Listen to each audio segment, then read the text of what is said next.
from Keenan Stadium in Chapel Hill, North Carolina. This is Tar Heel Illustrated.com. I'm Jacob Turner. He's Andrew Jones as he messes with his credential again. My credential's doing what the football team did tonight. Yeah, just a tough performance from that credential right there. They cannot manage to stay straight. And AJ, we're here to talk about Carolina's 31-27 loss to Virginia on this very field right here. I'm going to start here, okay? I want to start pregame. We're going to talk about what went wrong offensively first. We'll let you guys know. Probably doing more than three things. Yeah, it's going to be a lot. But we're going to start with the offense. We're going to talk about that, then we'll talk about defense, and talk about what this means. But here's where I want to start. I was on the game. As you know, I'm on the field during the game. I was on the field about an hour and 10 minutes before kickoff. And my dad and my brother have tickets in the seats as well. So they always come down to this lower level and just kind of hang out for the game and everything like that.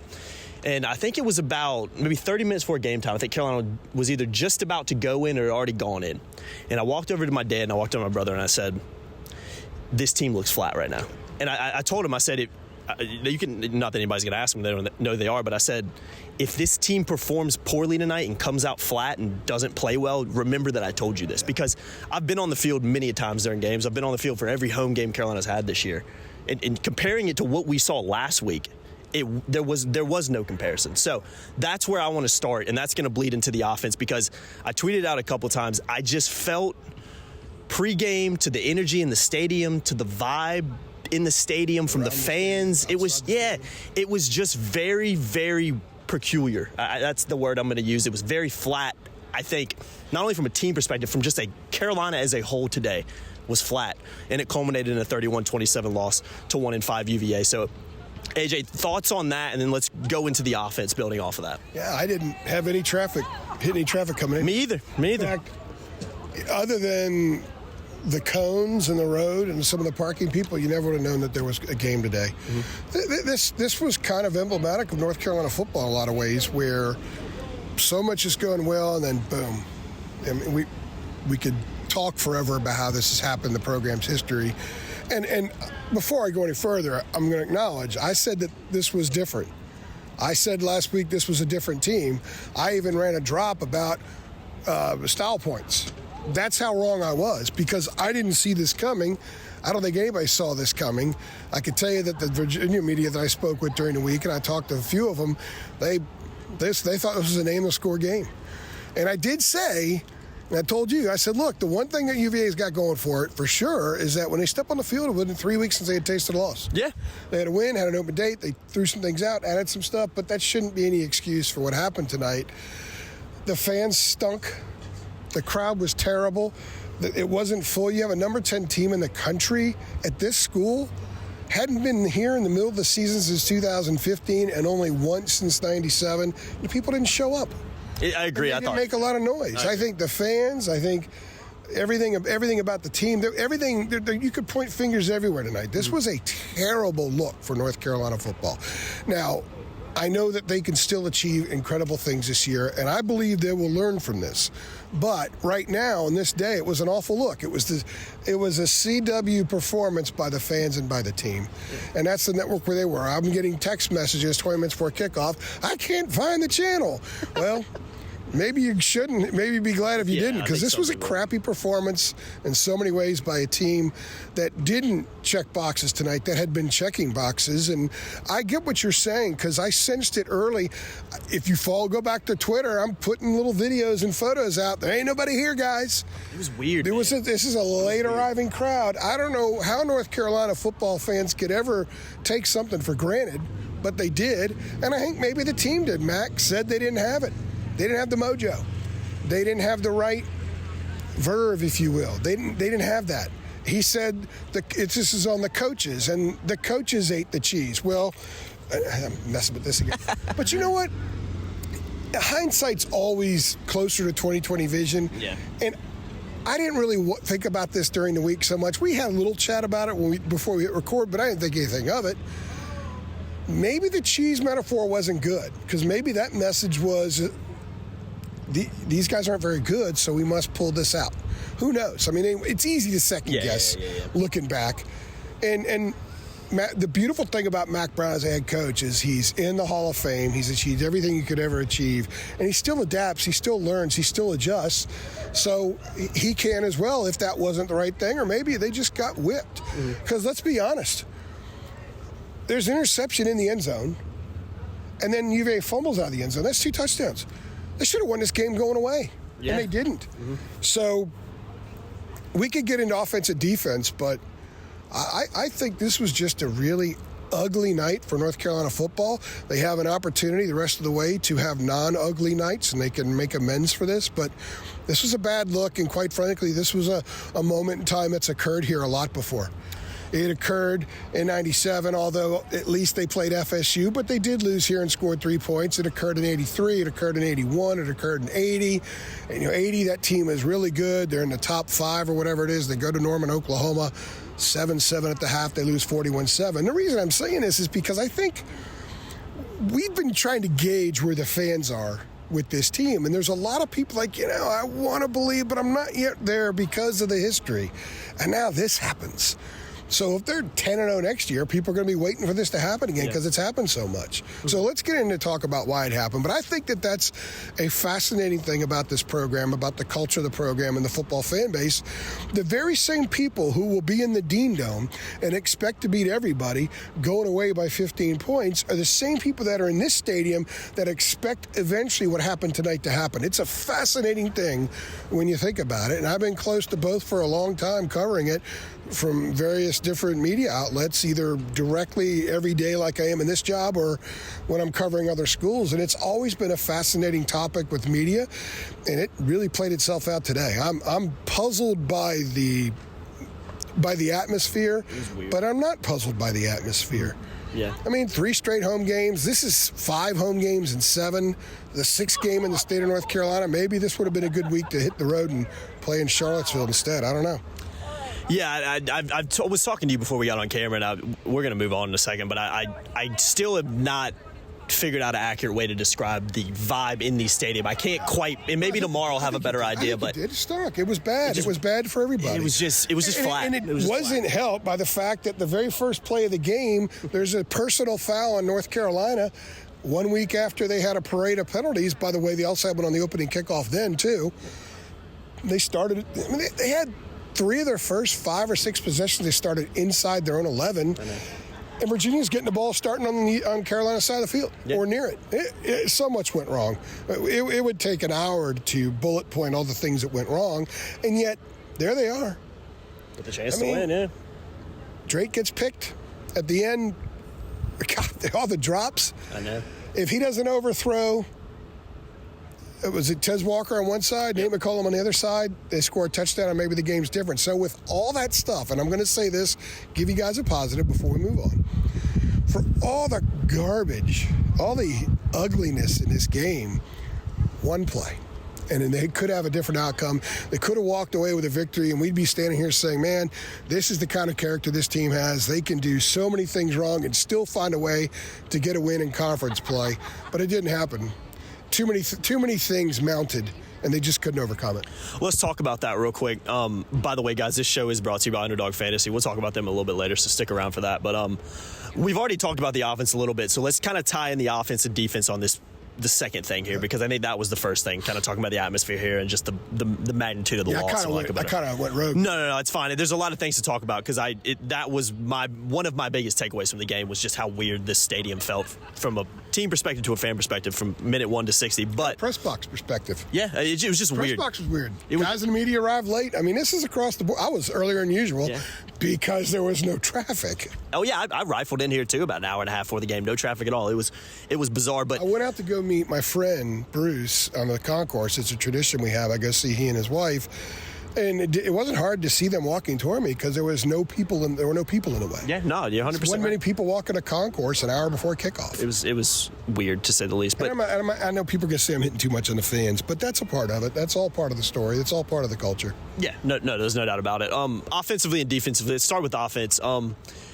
A lot of overthrown balls you talked about. A lot of drop passes. I think you said Nate McCullum had like 5 by himself. If you include the one that was overturned, that was a tough ball. Yeah. That was not a good pass by Drake. Mm-hmm. Nate would have made a great catch. He probably won't get charged with a drop, so we'll give him 4. But that's one he had, and they overruled it. So I bet Carolina staff probably charts it as a drop. Oh, yeah, I think so as well. Because she had it. Yeah, no doubt. And a lot of 3 and outs at very inopportune times. And I've talked about this with Carolina this year. Is one criticism I've always had of this offense this year is it seems like when they go 3 and out, they go 3 and out in like 45 seconds. And they do not give their defense any type of break. And there was a couple instances tonight where we saw that where I'm almost like trying to walk around the field to go take pictures, and by the time I get to my spot, it's 3rd down and 10, and you're like, oh, I got to go back here and get ready for the next possession. So that played a factor as well. The biggest thing I've seen on Twitter, and this is what I want to talk about, because this is in my mentions, I'm sure it's in the THI mentions as well, is the fact that Carolina didn't run the ball tonight enough in the second half. That's the complaint I'm seeing, and that's why I want to address that, because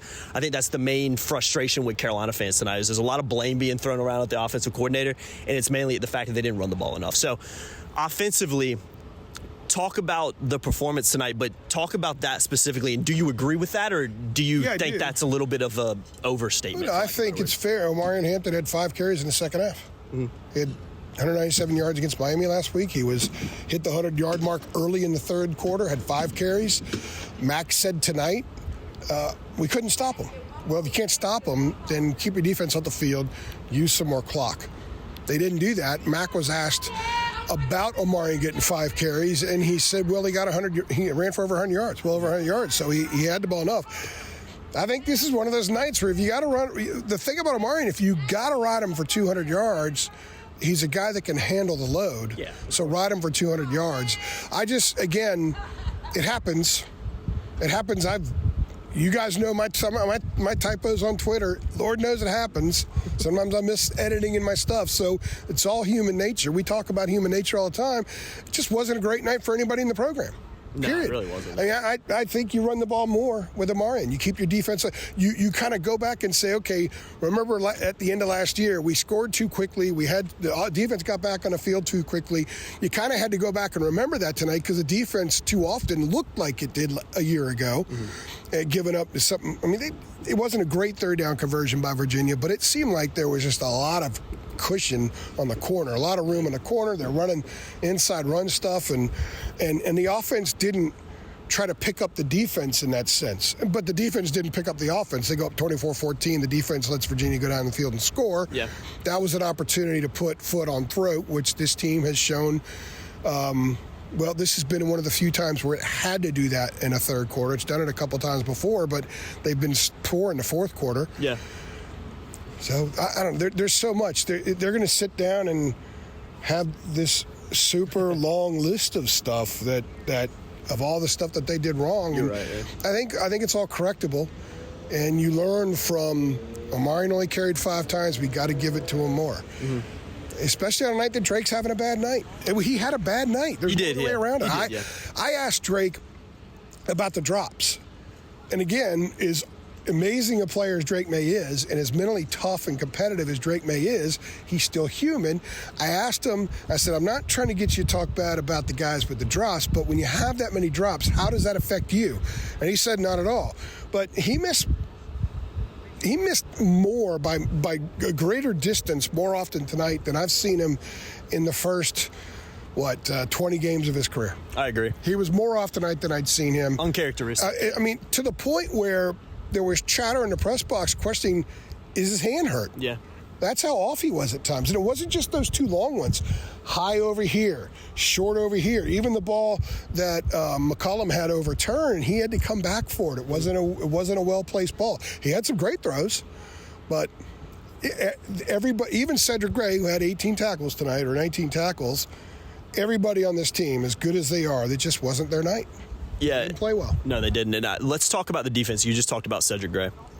I want to talk about the defense real quick because, again, I think we saw glimpses at times tonight of them playing some of the football we've seen them play this year in terms of positive play tonight. You saw some forced turnovers that they had. You saw them make some stops on big kind of situations, the key 3rd downs, even a 4th down as well. So there were glimpses of it, but overall, see, it was interesting because most of the blame that I've seen online is directed towards two things: not running the ball enough and the defense playing horrible.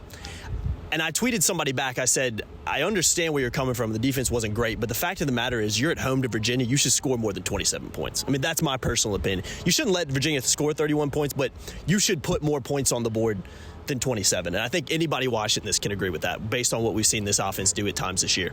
That being said, third quarter was the key for me. You talked about it. Carolina goes up 10. You said it off camera. That was the moment where Carolina's defense needed to flex its muscles, put the foot on the neck of Virginia and say, you are not coming back in this game. They didn't. They marched down the field and they score.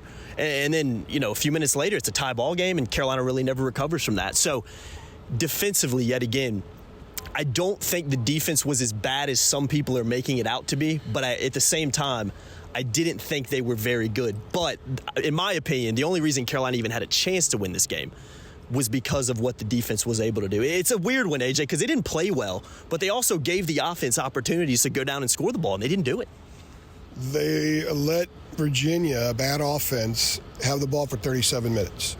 It's wild. 37-22 in time of possession. They came out and didn't play well early. They could have sent a message early, didn't do it. Virginia averaged 19 first downs a game. They had 9 in the first quarter. And then I think the 24-14 sequence is where, if you really are a top 10 team, you have one of those nights where, it's just kind of not there, but you flex. Yeah. You get it done. You put them out of their misery. You put them out, and you waltz and coast to a win in which there'll be plenty to pick at, but you also win and move on, like a survive and advance kind of thing. 24-14 was it. To me, that was it. A defense that I've praised it for its adjustments. And rightly so. I've praised it for its adjustments, from Gene down to the kids. Last week, my column after Miami was about trust. And the trust is all still there. I'm not insinuating that at all. But all the things they had been doing, they didn't do. Mm-hmm. And that, to me, was the key drive. 24-14, Carolina scores twice because Virginia kicked the field goal at the end of the half, right? Yep. Or no, Carolina kicked the field goal. Carolina kicked the field goal at the end of the half. They go up, and 24-14. 24-14, you're up 10 at home against a club that had to come from behind to beat William & Mary as its only win. That's crazy, man. And it's wild. And you are playing for something nationally significant. That's the moment where you become that team. You just rise up, you drink the spinach, or eat the spinach rather, you rise up, you stomp on them, you get a couple of scores, and then you fiddle-faddle your way in the fourth quarter to a 38-14 win or something like that. Didn't happen. That's, I guess, the next step with this program. It's wild, man, because I was asked by the Virginia people that I was on a couple radio shows this week, and I was asked about that. Is there any chance? And I said, well, yeah, because, this is a big game for UVA, and who knows how North Carolina's going to approach it, the cheese thing and everything else. But once you get in the heat of battle, it's like they had lead feet, and they couldn't shake the lead off their feet. That's a good way to describe it. That's a good way to describe it. They couldn't dig deep down and find that little thing, that little spark, that spinach. Mm-hmm. If you don't know the spinach metaphor, look it up. Popeye. And not even I know that the restaurant. They just didn't have it. So a lot of time, Oklahoma was in a situation today, a very similar one. They got fortunate, but they had it. Mm-hmm. They dug down enough to get a win. Mm-hmm. North Carolina didn't. Yep. Oklahoma remains unbeaten. North Carolina falls back, and now they're going to be jockeying in the ACC. I have no idea what the final of the Duke game is. Last time I checked, Duke was up 20-17, but it was the end of the third quarter. So if you want to check that live real quick, go ahead and do that. We're going to cut to a read from our sponsor here, Underdog Fantasy, so stay tuned for that. Yes, guys, we are so excited to be partnered with Underdog Fantasy, and we decided to partner with Underdog because it's the easiest place to play fantasy sports, and it's also the fastest growing fantasy app in the industry right now as well. And Underdog Fantasy has so much to offer, including their Pick'em game. And in Pick'em, you pick whether your favorite players will have a higher or lower stat total in this week's game for a chance to win big. It's so easy to play. Just pick 2 to 5 stats of your favorite players and choose whether they'll go higher or lower. And you can 20x your money by going just 5 for 5. They also have a Best Ball Mania. If you think you know football, you need to check this one out. This year's Best Ball Mania has $15 million in total prizes up for grabs, with the winner taking home $3 million. So sign up today with the promo code HEEL, HEEL, and get your first deposit doubled up to $100. Visit UnderdogFantasy.com UVA.com or find them in the App Store. And don't forget to register with that promo code HEAL to get your first deposit doubled up to $100. Must be 18 plus and present in a state where Underdog Fantasy operates. Terms do apply. And if you're concerned with your play, call 1-800-522-4700 or visit ncpgambling.org. Back to the show. Big thank you to Underdog Fantasy for sponsoring this show. And we just did a check off camera. Florida State ends up winning 38-20. That game was 2017 Duke in the third quarter, AJ. It was 2017 Duke when I walked out of the press conference, I think. But I was told that Riley Leonard got hurt. I have no idea if it's true. Yeah, it's tough for Duke if that's the case. But again, that's kind of what we're talking about. That's an example of a team that may very well be the real deal, putting the foot on the neck of Duke. Yeah. Go ahead and look, because I want to segue into the last thing, and we're going to talk about what this means.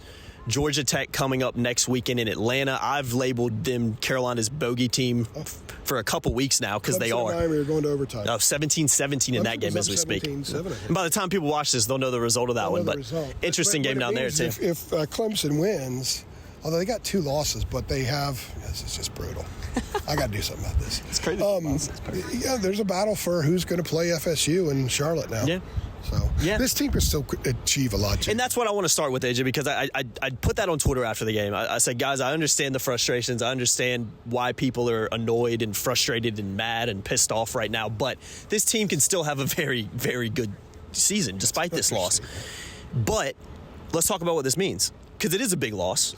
It's a loss Carolina really, really couldn't afford, and it's a loss no matter what way you look at it, no matter what way you paint it, it's a bad loss. You can't lose to it's a terrible loss. You can't lose to 1-5 Virginia on your own turf and not only lose the game, but lose the game in which they did, where I thought Virginia was just a more aggressive, inspired team from the first minute to the 60th minute. That's my personal opinion. Feel free to disagree with that.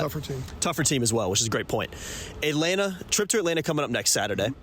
That is a bogey team for Carolina. They've lost, 2 straight to them. They've had a really, really bad performance last time they were in Atlanta. I know that was in the Superdome, but still, last time they went to Atlanta, this Carolina team, had a really bad year that year, but had a really bad performance down there. So by no means is that going to be an easy game, despite the fact that they lost at home to Boston College State. That means they'll play better next week because they're up and down. Exactly, up and down. So you expect a good performance from Georgia Tech next week, and of course they'll be up for Carolina coming in because, I think if you're Georgia Tech, you're probably sitting here like, might be catching North Carolina at a good time, or maybe Carolina responds. Or maybe Carolina responds and plays really well next week, and we'll have to see. But this loss is a bad one for a number of reasons. But let's end on an optimistic note, because there's still a lot to play for, right? There's still a lot to play for. Yeah, optimistic for the fans. Mm-hmm.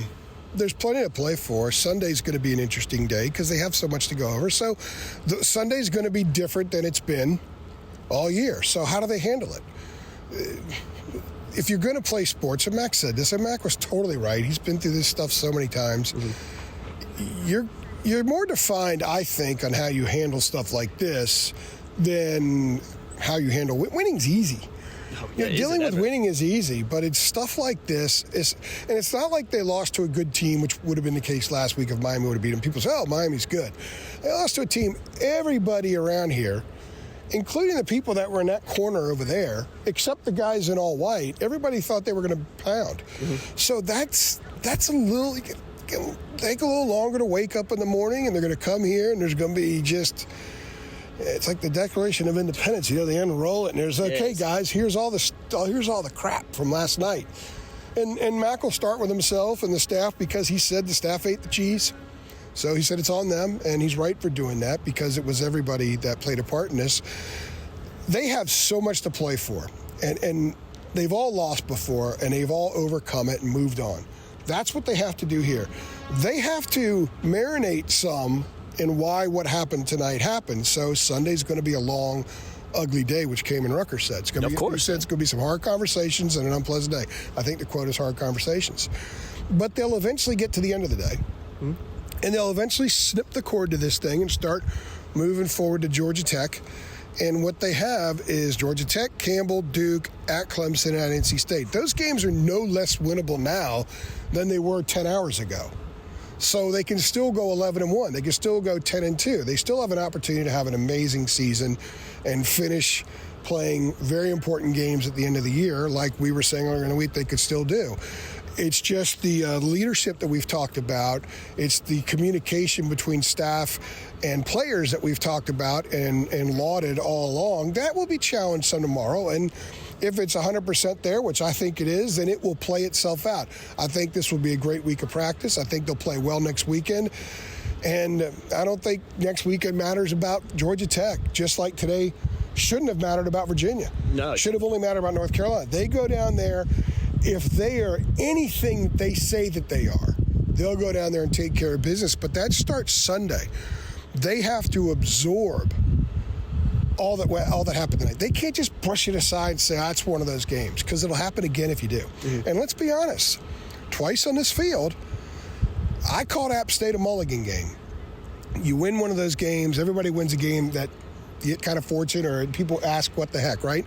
They've now had 2 in this stadium. They lost to Old Dominion today, by the way. App State's not any good. Mm-hmm. I look bad on some radio shows I got on saying, hey, you got to understand the dynamic of the App State game. They're in trouble, and they're going to fire Sean Clark probably. Yeah, I think so. I think you're probably right. Excuse me. So there's still a ton to play for, but they got to clean this up. They got to get out the broom and just everybody pitch in. There's going to be about 10 trash bags filled with crap they got to throw away after this one, but they will. Mm-hmm. They're still a really good team. They still have lots of NFL guys. They still have a great staff. This is just a tough one here. Yeah, no, there's no doubt about it, and I know Carolina fans will agree with that because it's just been a tough one all the way around for North Carolina tonight on this very field. But, AJ, let's go ahead and get the heck out of here. I actually might make it home before midnight tonight. Probably not, actually. It's only 11:23. I might make it home a little bit after midnight tonight. I didn't go to bed till 3:30 last week. You didn't even leave Kenan Football Center or Kenan Stadium until 5:30 a.m. last week. Is that true? 5:36. You gotta love it, man. That's the dedication you get here at TarHeelIllustrated.com, and that's why you should subscribe. I'll be out earlier. Yeah, absolutely. I guess that is one thing about because we were finishing the video at 1:30 last week. It's 11:23, so I'll be out of here by. My goal is 3 a.m. 2:30. That'd be pretty good. I think you can do that. Yeah, because I've already got a lot of stuff written. I think you can do that. This is going to be an easy one to bang out. Yeah, especially if we go ahead and get the heck out of here. Again, big thank you to Underdog Fantasy for sponsoring this show. Make sure you like the video. Make sure you subscribe. Make sure you check out TarHeelIllustrated.com for all your post-game coverage from tonight's game and obviously leading up to the Georgia Tech game next Saturday in Atlanta. I've been Jacob Turner. He's been Andrew Jones. We appreciate y'all watching as always, and I guess we'll see you on the next one. Thanks.